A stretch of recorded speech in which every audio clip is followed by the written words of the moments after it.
Good to see everyone. Welcome to this New Basics webinar. And can you all hear me? Great.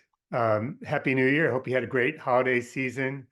And it's really good to see everyone.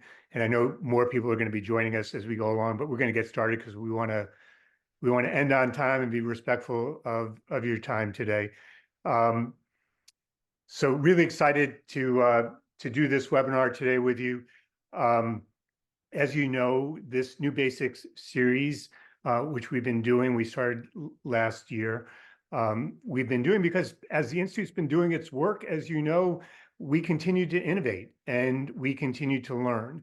And we want to make sure that as we're continuing to innovate and learn, that we're sharing what we're learning and innovating with you as we go along. So we've been doing that. For those of you who have joined us for some of the other ones, the earlier ones, and for those of you who haven't, you know, this is the fourth of a series of four. The first one was on our mantras for taking action. The second one was on what we call the North Star, which is kind of a roadmap for how you can use our practice to move forward.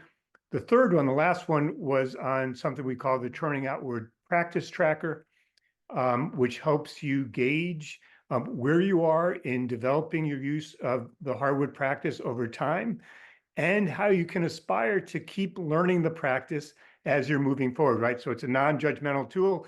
It's meant to help you sort of see where you are and where you can go. Those are all on our website under the New Basics webinars. So you can, you know, they're evergreen. They're going to be there for a long time.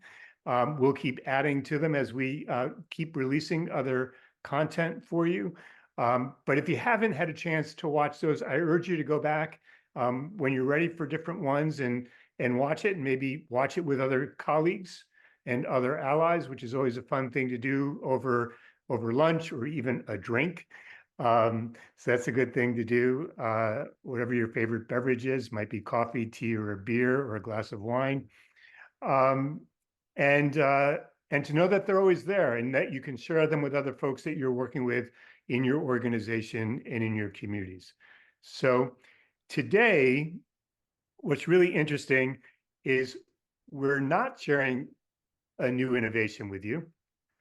We're pulling something out of our files that we developed 20 or 25 years ago, a part of which many of you have used already, and a part of which we haven't really used in about 10 years. But that in recent engagements that I've been doing with folks in different communities, I just found myself using it. I didn't know I was going to use it. I wasn't planning on using it.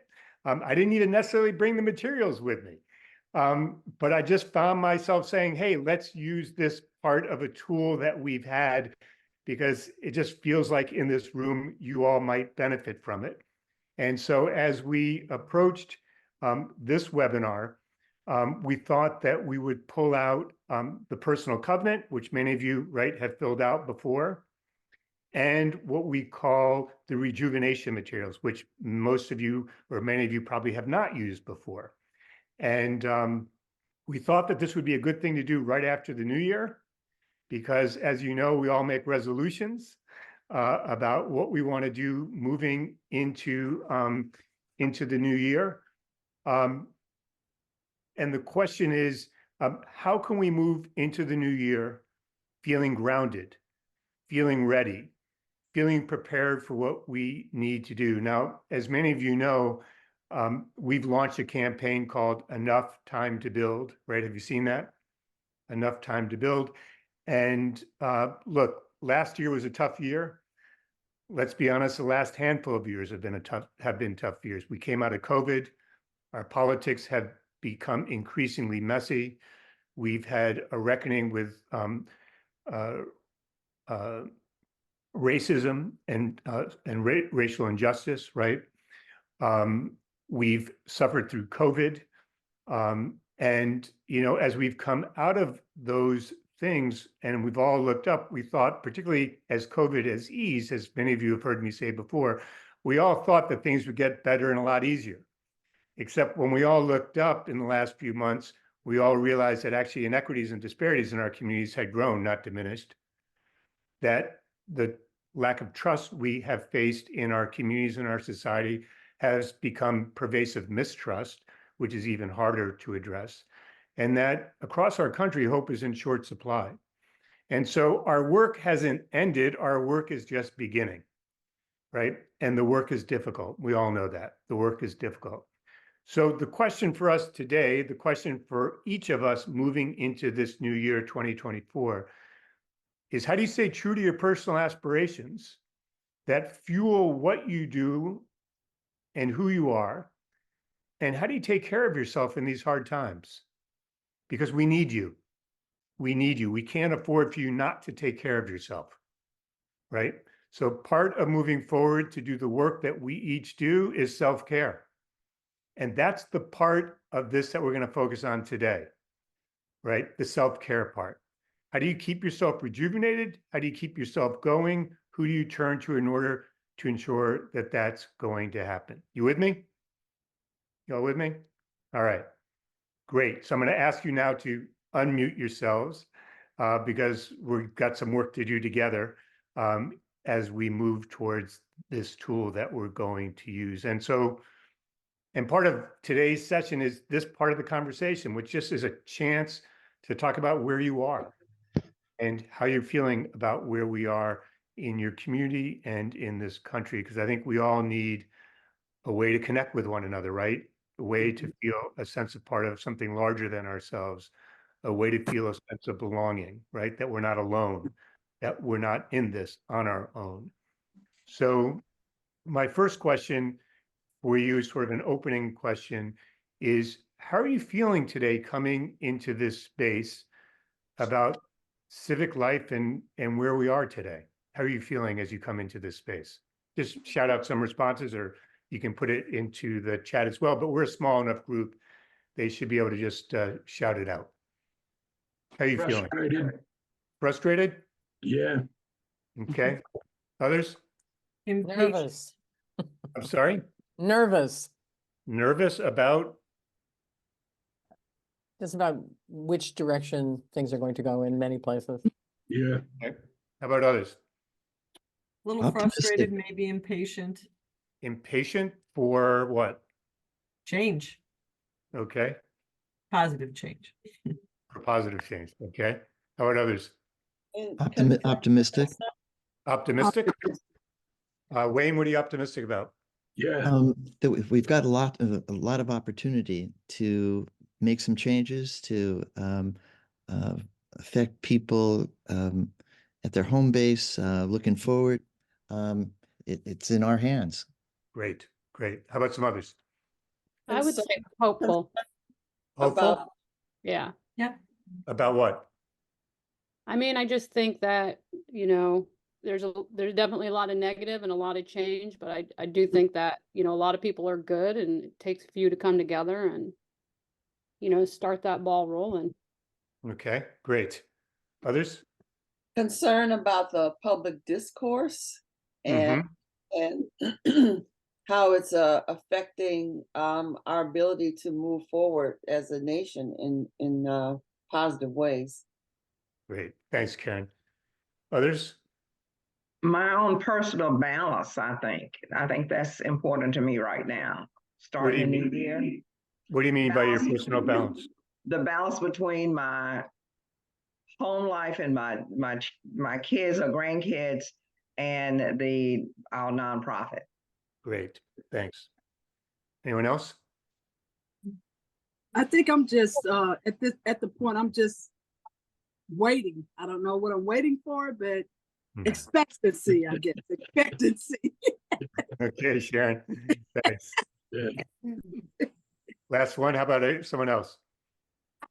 Feel the weight of expectations that people have for people in helping roles and service roles. I think people are expecting us to do something, and that weight feels kind of heavy of wearing some of those expectations. So Heather, that's the weight that you're feeling, the weight on you and others that you work with. Yep, exactly. Okay. So as you can tell, there's kind of some built-in tension here, right? The tension between frustration, nervousness, the weight of things, and the sense of hope, the sense of, Wayne, that you said of being optimistic, right? And then Sharon, you said that you're waiting. So there's kind of a range of things here, a range of things that we're working with, and that I suspect that within each one of us we feel some portions of in different ways and in a different balance, right? It's a little different for each of us. But what becomes important is in these times where we're wrestling with so much, whether we feel frustrated and nervous, or whether or not we feel optimistic and hopeful, or whether or not we're just waiting, what does it mean to stay true to ourselves in doing this work? So I just want to generate a quick list together with you, because we're going to be up against some stuff here, right? This isn't going to be easy, no matter where we're starting from. So what does it mean to stay true to ourselves in doing this work? For me, it's staying in motion and staying engaged. Okay, great. I think- We're gonna go ahead. I'm sorry. I think for me, just like recently, we had a big tornado and so many people were unhoused, and the frustration in Clarksville was crazy. And I think for me, I had to step back for a moment and not try to do what everybody else was doing, but seeing a need on another side. I had to learn when to step back. Step back. Okay, thanks, Sharon. Mhm. How about others? What does it mean to, what does it take or mean for you to stay true to yourself in doing this work? I think it's checking in with myself regularly, to stay connected to the values that I believe in, and to be able to draw strength from that in spite of any opposition. Okay. I think it's important to stop running and then breathe and look at the whole picture and then decide what the next step is. And sometimes I forget to do that.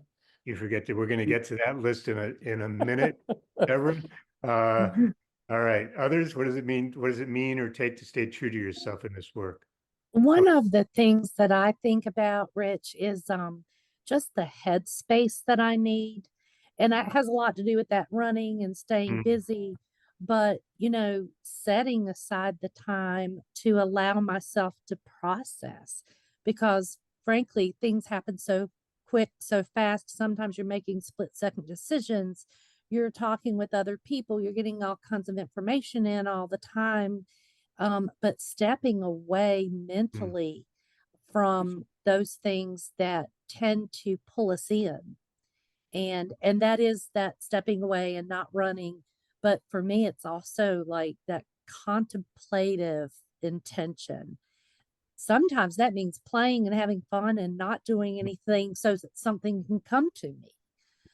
In a different headspace. Right. It's not like, okay, now I'm going to sit and think about these things, but like allowing that space to occur so that there's some fun and enjoyment. And then you're like, wow, why haven't I thought about this?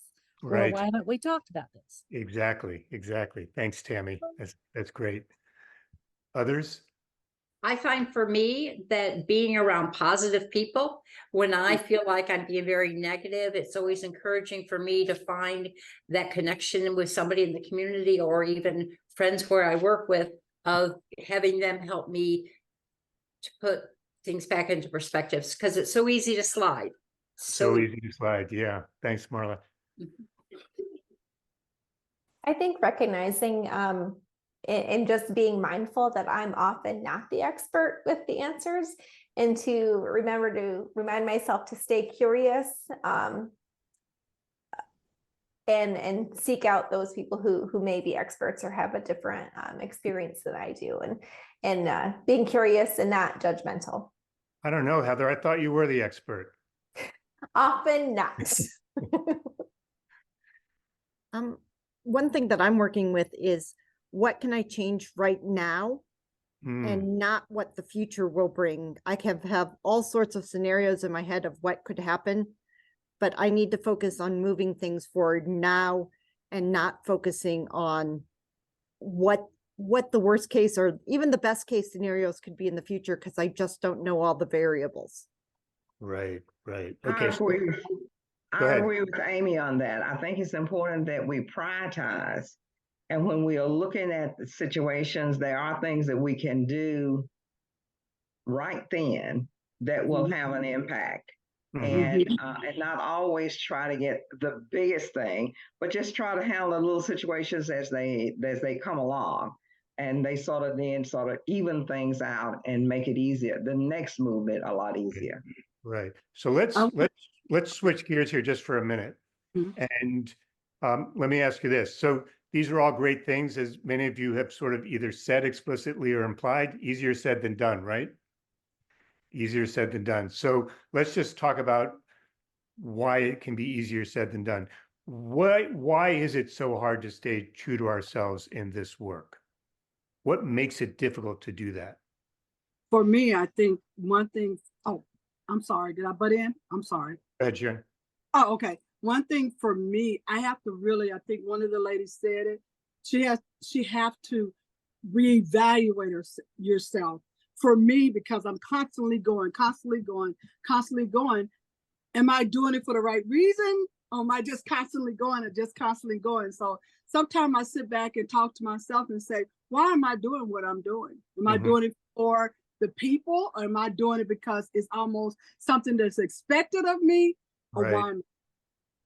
Okay. That's a great observation, Sharon. I know I get frustrated with the naysayers, right? Oh, that we can't do that, or why should we do that? It's never going to happen.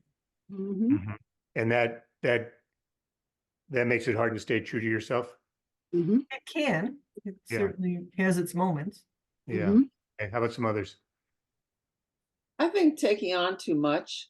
Sometimes, just getting involved with things that you do just because you've always done it and not prioritizing and and thinking through. Again, it's kind of like what Sharon said, is getting to the why. Why am I spending my time like this as opposed to that?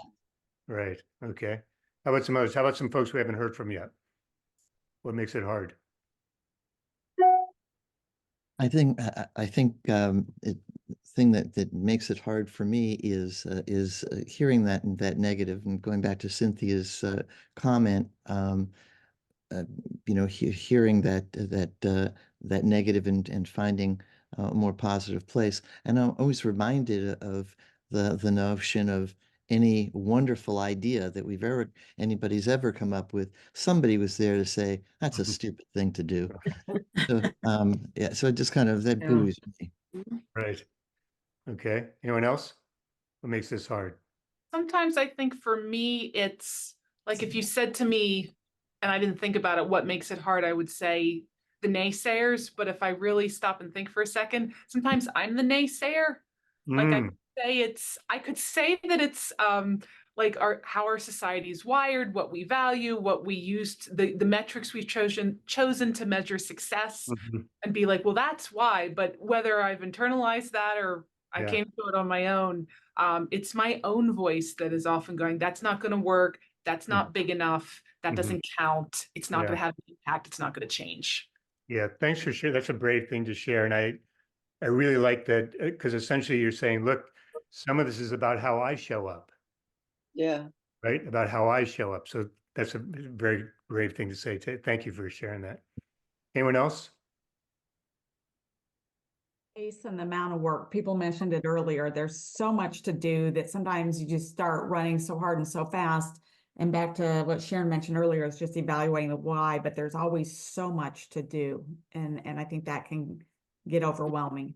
Yeah. So we've got these two different lists, right? Well, actually three. One is, you said when you were coming in that the sense of frustration, nervousness, some said optimistic and hopeful. Sharon said waiting. And then we said, so what is it that enables you to stay true to yourself? And you said, well, staying in motion, stepping back, stop running, right? I need to be reflective.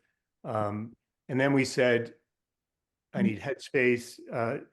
Tammy, you said, and then I said, so what gets in our way? Well, we're running too fast. Coming in with our own messages. we're taking on too much. It's almost the mirror image of the first list. It's almost like nothing new. It's just the flip side. So one of the things I think we want to be keeping in mind is that we have more control over some of this than we might imagine.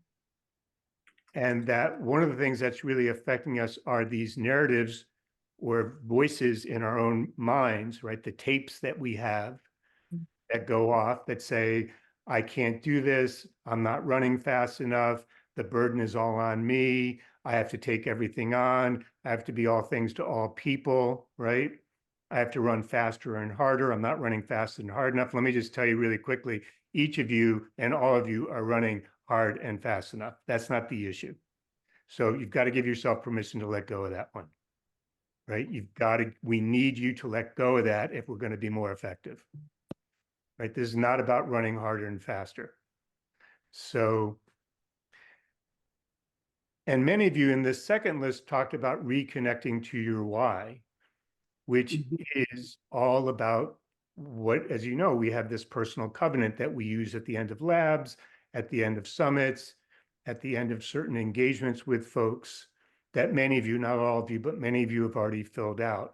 I decided not to use that today because I knew so many of you may have done it. And also, I actually think we need to focus on the rejuvenation part today. But what I do want to do is just throw the 5 parts up to, and there's a link if you haven't, I know some of you got an email before this where you could download or print out the Personal Covenant and Rejuvenation Tool. Here's the 5 questions, and Tristan just put a link in the chat as well. So these all connect you to the why. What inspires me to work in public life? Right? So after this webinar, I'm going to encourage you to print out the Personal Covenant as part of your new year moving forward, not a New Year's resolution, a stake in the ground in the new year, right? Something more durable, something more valuable, something more hopefully meaningful to you than just a New Year's resolution. So what inspires me to work in public life? What are the values that shape the way I act in public life? That's the second question. The third question, what does it mean for me to step forward? Right? What does it mean for me to step forward? Fourth, I love this question. What am I struggling with now that I need to keep in mind as I move forward? Right? Let's be real with ourselves. Each of you wants to have an impact. Each of you believes this world can be better. Each of you knows your communities can be better. In order to do that, we got to get honest with ourselves about what we're struggling with as we attempt to move forward. And then 5, what 3 things moving forward must guide what I say and do? What 3 things must guide what I say and do? Okay, so that's the Personal Covenant. Again, I urge you to fill that out as part of this new year. You all with me on this? All right, it'll take you 10 minutes. I just didn't want to spend the time today because I want to spend the time today on something else, which is this personal rejuvenation. And as I told you, this is a tool that we came up with 20, 25 years ago that we used a lot in all of our work, and then we stopped using it because people, frankly, weren't clamoring for it quite as much. And then as the world has been changing on all of us, it's been increasingly clear that many of us are tired, right? We're worn out. As someone said, we're frustrated, we're nervous. Even if we're hopeful or optimistic, we know that these are hard times and it's hard to do this work. And so, as I mentioned a couple of times already, I just started pulling out these 3 questions that I always have them in the back of my mind. And I thought that this would be a great thing for us to do today together. So I'm going to go through these, and then we're going to give you time to fill it out, and then we'll talk about it, okay? So these are 3 really simple questions. And what I've found is that while there are many things that are really important to our rejuvenation, that if you can answer these 3 questions in a certain kind of way, you'll be in much better shape. But that it can be hard to answer these questions, or it can be hard to actually come up with answers that we think are satisfactory or that really work. And so I'm going to go through each of the questions really quickly, and then we'll take some time to fill them out. The first one is, what are 3 things that rejuvenate you? What are 3 things that rejuvenate you? And here, what I'm really asking you is, do you know with clarity the 3 things that really rejuvenate you? Not the things you would like to rejuvenate you, not the things that you might do to rejuvenate you, not the things that your mother told you to do to rejuvenate you, or some coworker told you, or you read in a book somewhere. But what are the 3 things that really rejuvenate you, that you know rejuvenate you?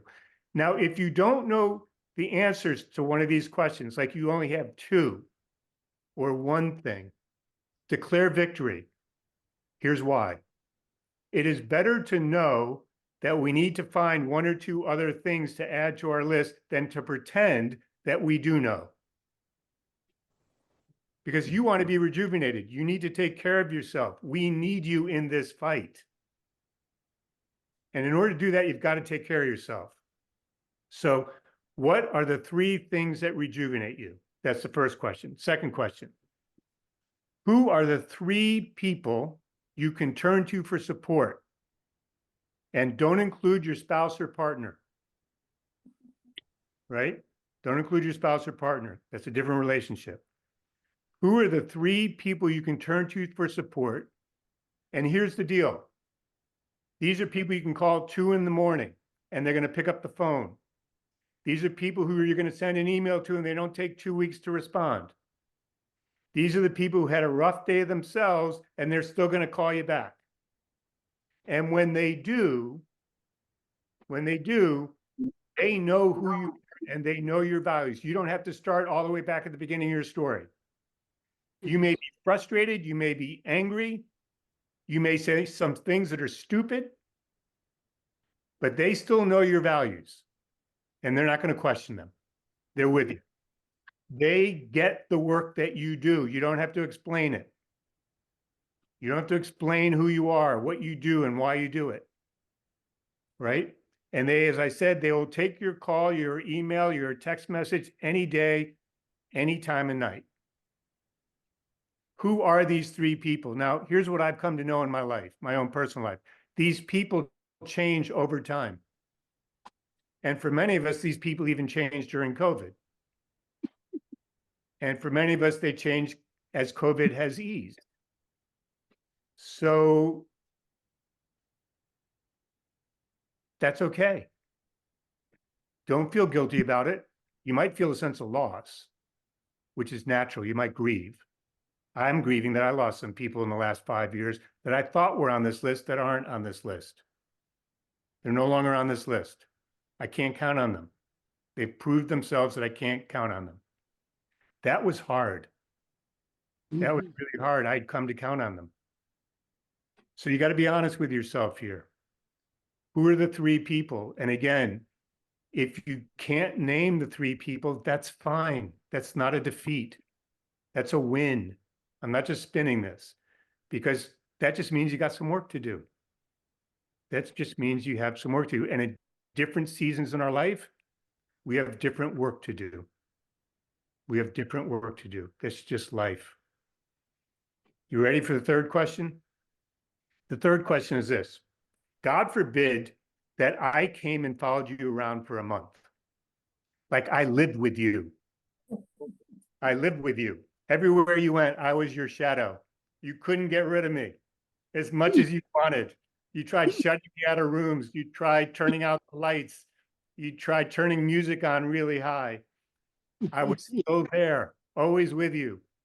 And the reason why I'm there with you, that I want you to imagine, is I want to know over the course of that month, if I were to follow you around or look at your calendar on your computer, like your Outlook or Google Calendar, would I find that you actually made time to do these 3 things that rejuvenate you?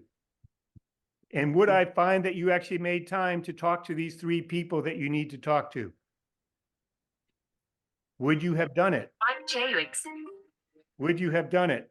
And even if you scheduled the time, now don't think you can fool me here.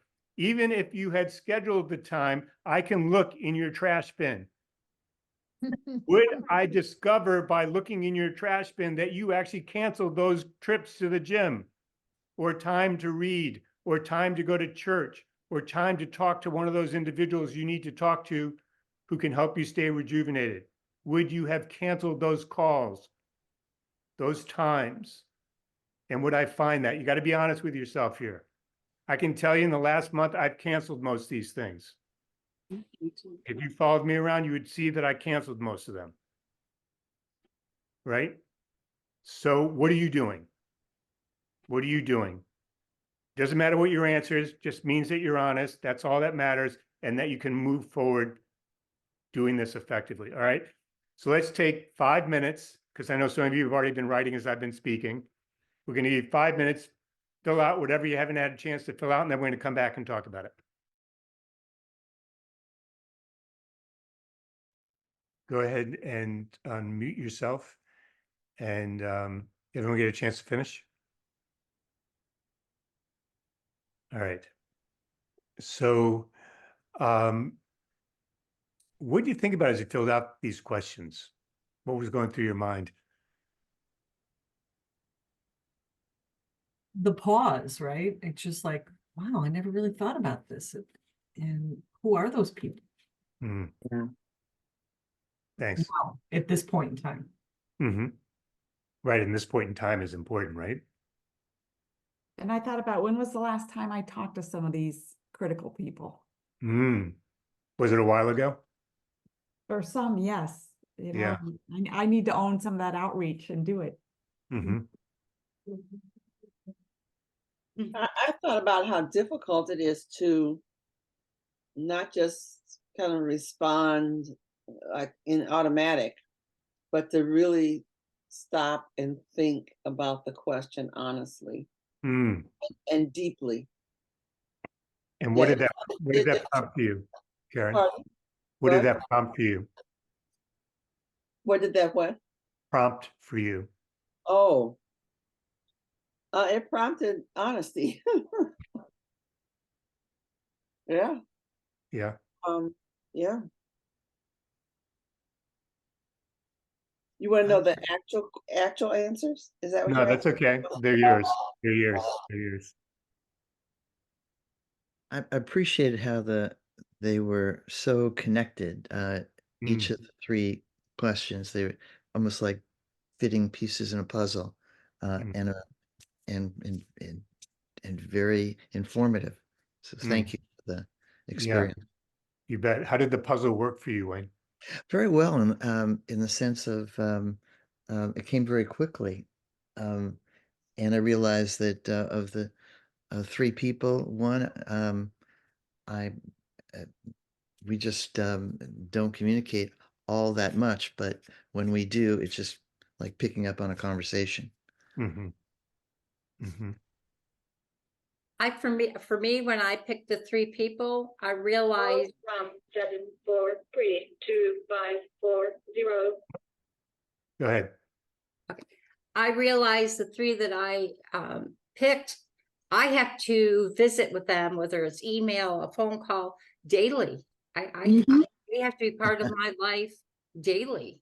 It's not like I haven't talked to this person or I want to reconnect. It's connections that I guess I crave their feedback every day. And why is that important that they're part of for some, like Sharon, it's more intermittent, maybe for some people on her list. For you, they're sort of part of the fabric of your daily life. Why is that so important? Well, it's like your air that you breathe. It's just being with people and connecting, and especially with the same values. It just reinstates that you're doing the right thing. Or when you have an off day, you can go to them and pick up and just vent. Even if it's just a quickie type of a thing. Yeah, great. Someone else? Well, I think one thing for me was the number one. What are the three things that rejuvenate you? I couldn't think of the last one. I knew the first two, but I'm glad you gave me permission to not try to think of something all of a sudden, to write down sometimes. But I think for me, and not just telling you, I do a lot of self observation because of my personality. I'm always doing. I have to slow my own self down, you know, because I want to save the world, Right. you know, and you know, Right. so Right. But here's the thing, you can't save the world if you're not taking care of yourself. that's what my husband told me. Right. I'm glad we've been married for so long, Sharon. You know, regarding number 2, I actually did not come up with 3 people because I found that there are some people I can turn to for support, regardless. And maybe it's because of their impression of me, or that they want to do it for me, or they want to support me. They might be very different people who know my values. And then there are people that I could call any time of the day or night. They might be the same people as the support, but again, they don't know all my values. Do they know enough? Maybe, yeah, Okay. I would say. How about some others who haven't heard from yet? How did these questions work for you? What did they make you think about? My 3 were easy, and I love text messaging. That's like the best invention ever because all you got to do is text Sherry, hey, you know, I got an issue or having a bad day, or I don't understand that. And then she responds right away. You can jump on a call. You can do that with the other 2 people as well, and vice versa. But so I'm thinking that that's really helpful, even just reaching out to someone like that and they respond, even if there's not a good answer or that you're sharing all of your problems. It's just like, you know, someone's there. I think the harder part was the rejuvenation locations, because you're going to laugh at me, but one of the best places for me is on the lawnmower, like cutting grass. There's nothing to cutting grass except going straight, right, and turning. But then you're there. We have a big yard, and I've got like an hour and a half, and everything you like plan all kinds of things. So when the grass is growing, it's working. That's awesome. That's awesome. I know what to get you for the holiday season next year as a sprinkler. Please. But it is interesting, Sherry, that you mentioned it. I just want to sort of lift this up because I think it's a really important point that you said, when sometimes we're reaching out to others, but sometimes when they're reaching out to us, because we're going to be on some other people's lists, which is that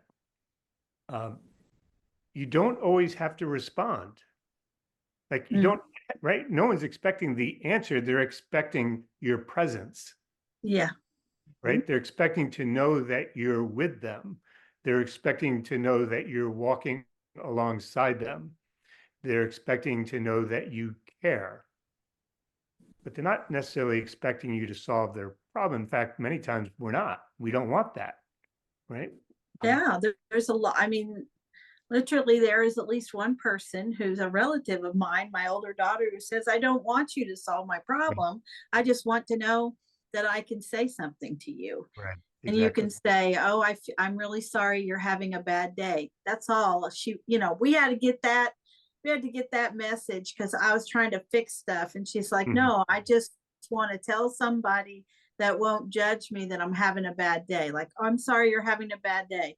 Thanks. And that's it, and then that person can move on. Great. Anyone else? What did this lead you to think about or feel?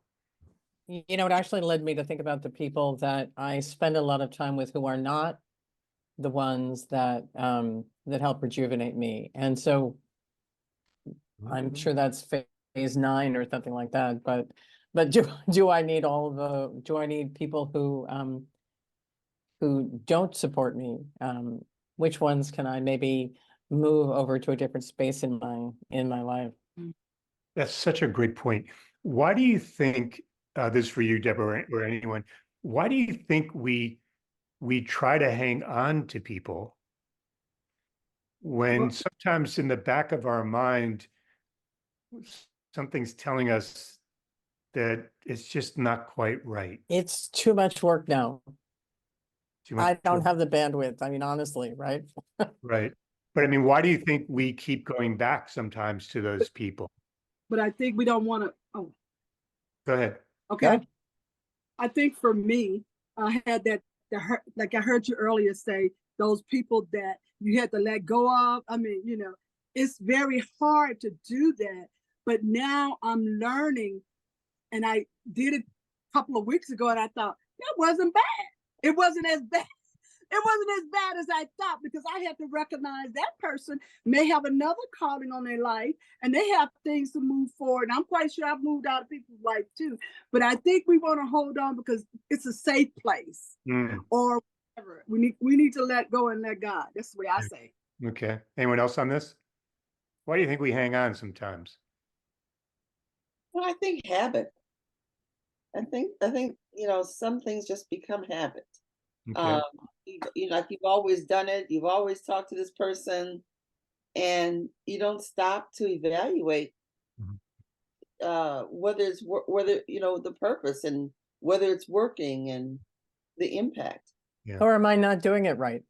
Is the reason why the relationship has changed or is toxic, is it my fault? Right. Yeah. Right. Right. I think for me, I feel like I've invested a whole bunch of time and I still want some payout for that. And so I keep going back, trying to make it work. And how's that going, Sherry? Not so well. And what does that lead you to think? Let it go, move on, wish them well and move on. Does it mean you're closing the door? No, but it's not wide open either. Right. Does it mean it's necessarily the end? No. How many of you had relationships that sort of curtailed for a while and then all of a sudden they reappeared? We've all experienced that, right? Yeah. So to let go doesn't mean to end. It means to let go for the moment and then see what happens, right? And I think one of the things I would say in the work is that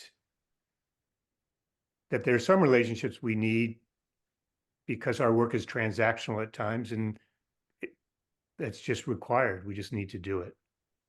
I think we need to make a distinction between those relationships and the relationships that nourish us, the relationships that we're looking to be nourished from, the relationships that we need in order to be nourished.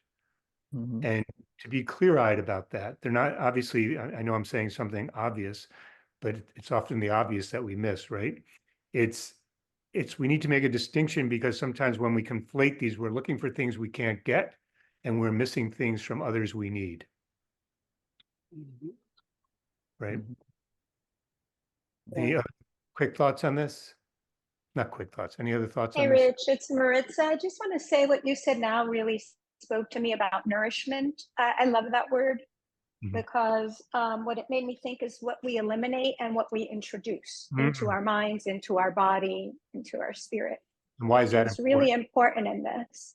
Well, because it's the fuel, whether it's in our mind, what we let in, what we put out, whether it's, if we think of nourishment as the things we're eating, not eating, the things we're drinking, not drinking, like it can just feed every level of our human capabilities, rejuvenation, experience, to be discerning about that. And that speaks to these relationships that we're talking about, eliminating some, even if it's for the time being, and introducing others. And Rachel McDowell asked about family members, and that got me thinking about my 3. I'm one of 4 women in my family, sisters. And I think they are the ones a lot of the time, but family can have preconceived notions about who we were instead of who we are. The work we did instead of the work we're doing. There's a lot of past tangled in those relationships. So I think I will focus on nurturing new ride or dies instead of always counting on family. Yeah, that's great. That's a great observation and a great insight. and a great thing to work on, right? All this requires some effort. I wouldn't want us to underestimate old-fashioned guilt. That I could have done better. All of that kind of thing. It has its place. Right. So actually, guilt can be a positive. Are you saying, Wayne, that guilt can be a Yeah. positive thing? Yeah, It for can sure. also be a highly detrimental thing. Yeah, And, exactly. right. And making the discernment. Mm-hmm. Because I think it's kind of like when people say, we need to give each other grace. I'm writing an article about this. I've come to believe that sometimes we use that as an excuse to not have to account for ourselves. Right? Like, don't ask me to account for myself, just give me grace. There are other times when actually grace is really necessary. Mm-hmm. And guilt is a similar kind of thing. We can sometimes hide, we can use it to beat ourselves up, or sometimes it can propel us to do the right thing. So which requires a discernment, is actually my point here. It requires us to make discernments, right? We've got to lean in and make discernments. So as I said, I want to be respectful of your time. So I want to leave you, I want to provide, before we close up, 3 takeaways that I want you to think about as we move forward. The first one is this. Use the personal covenant and the personal rejuvenation tool. That is, make use of them, put them to use. The personal covenant is intended to be filled out and for you to pull out every once in a while. I know people who have it hanging up above their desk. I know people who have put it in a drawer, and I know people who have filled this out and meet with certain friends, one of their 3 people every once in a while, to a kind of a personal accountability pairing. There are lots of different ways to use it. They change over time or as you move through different things. So I really urge you, when you come out of the webinar today, fill it out, make use of it. Similarly, keep this personal rejuvenation tool front and center. Many of you have said, I haven't reached out to this person in a while, or I need to reach out to this person, or I have 2 or 3 things I do for rejuvenation. Whether or not, actually, I didn't ask you this, but whether or not if I followed you around for that month, I would see you doing these things, right? So make sure you're not just listing them, make sure you're doing them, making sure you're happening. And then share these tools with others, people you know, colleagues, allies. Sherry from the Patterson Foundation mentioned the other Sherry from the Patterson Foundation, right? So they are working together on things. So you might have people you're working with that you can share these tools with, and maybe even engage them in a conversation like we did today about them. And then here's the last one that I always say that's really, really important. Take note of what shifts you're making, right? In order for things to become real, we need to name them. And when we name them, we can see them and start to act on them better. So take notes of what shifts you're making. Are you, in some cases, moving away from some people and moving towards new people? Are you realizing that you've come to recognize that you need to add some people or some things to rejuvenate you? And even the brave fact that you acknowledge that to yourself is a shift. That is a shift, right? You have come to be aware of something. You have recognized it. You have named it. And your next step is to get in motion and act on it, right? That's a really important shift. Nothing happens without recognizing it a lot of times. So do that. So those are the 3 takeaways that I just want to mention. All right. In the remaining 4 or 5 minutes we have before we wrap up, how did today's session go for you? And just shout out some words. What did you like about it? How did it make you feel? What are you leaving with? Thoughtful. I'm sorry? It was very thoughtful. Thoughtful? Insightful. Insightful? Great to go back over Encouraging. materials that has been around for a while. I'm sorry, Carl, say that again. Enjoy those. Great. Excellent. Inspirational. Yeah. Inspirational because Because it's it had me think about some things I had not thought about previously that are very much positive and inspiring. Great. Thanks, Uh, Wayne. I like thought provoking. It made me Thought think. Great. Thanks, Sharon. And worth hearing other people and their experiences as well, because you may have some of the experiences others have, but not all of them, and just those different perspectives I thought were really great. That's fantastic. Many of you have heard me say before in this work, we often say, I don't know what I think until I've heard someone else speak. Thanks for that, Tammy. Great to see you also. Anyone else? I think the timing was good with it being the first of the year, right? Right. And with resolutions and evaluation and really thinking about rejuvenation and our personal covenant. So timing was terrific. Great. Excellent. Encouraging and thank you. Encouraging. What was encouraging about it? Well, I'm doing a lot of community engagement work right now here in my neck of the woods, and really trying to figure out how to pull it all together. So this was helpful. Excellent. Excellent. I think he did give me a lot of focus on how to move forward after today. That's fantastic. That's great. Thanks. Thanks, Joyce. Anyone else? I want to say reflections that really opens the doors, not only, for right now, but also kind of give it a space to think about and reflect on those questions. Great. Thanks, Mary. Thanks for being here, Mary. Anyone else? I would say very helpful in terms of factoring in, the need to reflect on rejuvenation along with everything else. And I would agree with what someone else said is at the beginning of the year, this is almost a perfect time to kind of reset ourselves. Right. Rejuvenation in mind. Yeah, great. All right. Yeah, so this is a great time to reset. So let me wrap up by saying two quick things. One is I'm really glad that you were each here. I hope that you'll share this with other people. Let me make a quick announcement that I think most of you know, but just to reiterate it, we've launched this new civic campaign called Enough Time to Build, where thanks, Tristan, it's a campaign that is between now and February of 2025. We have intentionally, thanks, Tristan, you can pull the slide.